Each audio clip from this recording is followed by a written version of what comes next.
Assalamualaikum warahmatullahi wabarakatuh. Sebelum kita masuk dalam materi mengenai balance scorecard, izinkan saya untuk memperkenalkan diri terlebih dahulu. Nama saya Niki Kosasi, NIM saya 18 10 10 55 1452. Dosen pengampu saya Bapak Eko Sudarso STMM. Baik teman-teman, kita akan sedikit membahas mengenai balance scorecard. Apa sih balance scorecard itu? Selama ini pengukuran kinerja hanya dilakukan secara tradisional, yaitu dengan menitik beratkan pada sisi keuangan.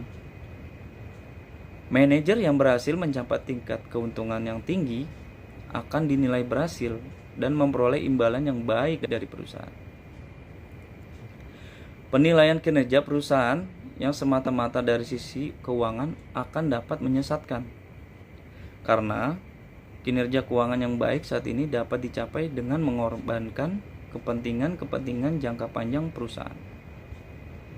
Dan sebaliknya, kinerja keuangan yang kurang baik dalam jangka pendek dapat terjadi karena perusahaan melakukan investasi demi kepentingan jangka panjang.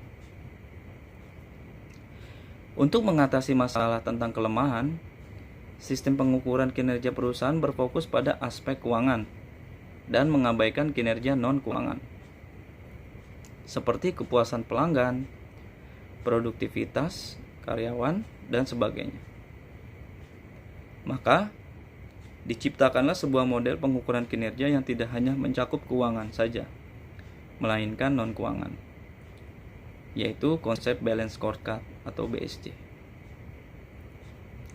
Konsep dari balance scorecard menjadi suatu sarana untuk mengkomunikasikan persepsi strategis dalam suatu perusahaan secara sederhana dan mudah dimengerti oleh berbagai pihak dalam perusahaan, terutama pihak-pihak dalam organisasi yang akan merumuskan strategi perusahaan.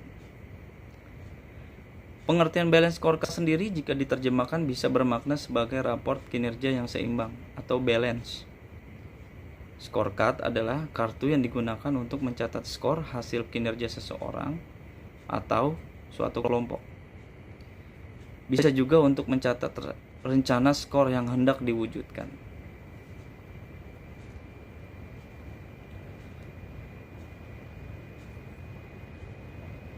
Pengertian pengukuran kinerja.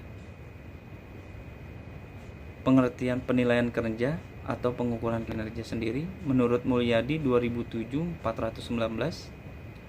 adalah sebagai penentu secara periodik efektivitas operasional suatu organisasi, bagian organisasi, dan karyawan berdasarkan sasaran. Standar dan kriteria yang ditetapkan sebelumnya. Pengukuran kinerja dibutuhkan suatu penilaian kinerja yang dapat digunakan menjadi landasan untuk mendesain sistem penghargaan agar personel menghasilkan kinerjanya yang sejalan dengan kinerja yang diharapkan oleh organisasi atau perusahaan. Di sini ada mengenai tujuan sistem pengukuran kinerja. Tujuan sistem pengukuran kinerja sendiri dibagi menjadi 4 bagian. Yang pertama, menentukan strategi. Yang kedua, menentukan pengukuran strategi. Yang ketiga, mengintegrasikan pengukuran ke dalam sistem manajemen. Dan yang terakhir, yang keempat, mengevaluasi pengukuran hasil secara berkesinambungan. Di slide selanjutnya kita akan membahas mengenai kelemahan pengukuran kinerja. Kelemahan pengukuran kinerja menurut Robert S. Kaplan dan David P. Norton tahun 2000.75 menyatakan bahwa kelemahan pengukuran kinerja yang menitik beratkan pada kinerja keuangan yaitu poin pertamanya yaitu ketidakmampuan mengukur kinerja harta-harta tidak tampak intangible asset dan harta-harta intelektual, bisa disebut juga dengan sumber daya manusia di dalam sebuah perusahaan atau organisasi. Dan yang kedua adalah kinerja keuangan hanya mampu bercerita mengenai sedikit masa lalu perusahaan dan tidak mampu sepenuhnya menuntun perusahaan ke arah yang lebih baik.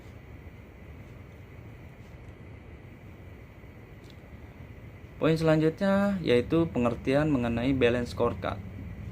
Apa sih pengertian mengenai balance scorecard itu sendiri? Balance scorecard merupakan suatu sistem manajemen strategik, atau lebih tepat dinamakan Strategic Based Responsibility Accounting System, yang menjabarkan misi dan strategi suatu organisasi ke dalam tujuan operasional dan tolak ukur kinerja perusahaan tersebut. Balance scorecard terdiri dari dua kata, yaitu balance dan scorecard. Scorecard artinya kartu skor. Maksudnya adalah kartu skor yang akan digunakan untuk merencanakan skor yang diwujudkan di masa yang akan datang. Sedangkan balance sendiri artinya berimbang, yaitu maksudnya adalah untuk mengukur kinerja seseorang atau organisasi diukur secara berimbang dari dua perspektif. Yang pertama perspektif keuangan dan yang non keuangan. Bisa juga jangka pendek dan jangka panjang, ataupun internal dan eksternal menurut Mulyadi tahun 2005. Slide selanjutnya kita akan membahas mengenai manfaat dari balance scorecard. Apa saja sih teman-teman manfaat dari balance scorecard itu sendiri? Manfaat balance scorecard bagi perusahaan menurut Kaplan dan Norton tahun 2000.122 adalah sebagai berikut. Yang pertama, balance scorecard mengintegrasikan strategi dan visi perusahaan untuk mencapai tujuan jangka pendek dan jangka panjang. Lalu yang kedua, balance scorecard memungkinkan manajer untuk melihat bisnis dalam perspektif keuangan ataupun non keuangan. Dalam artian pelanggan, proses bisnis internal, dan belajar atau bertumbuh.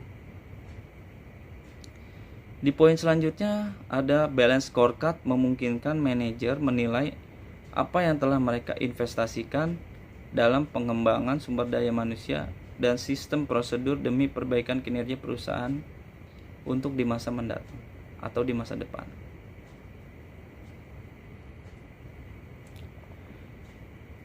Di slide selanjutnya kita akan membahas mengenai langkah-langkah balance scorecard.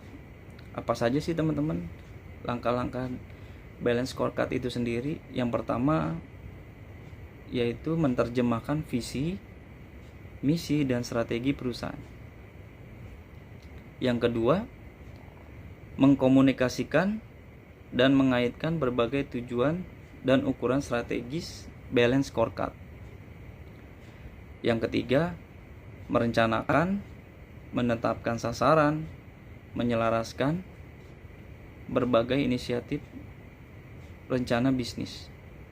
Dan yang terakhir, keempat, meningkatkan umpan balik dalam pembelajaran strategis.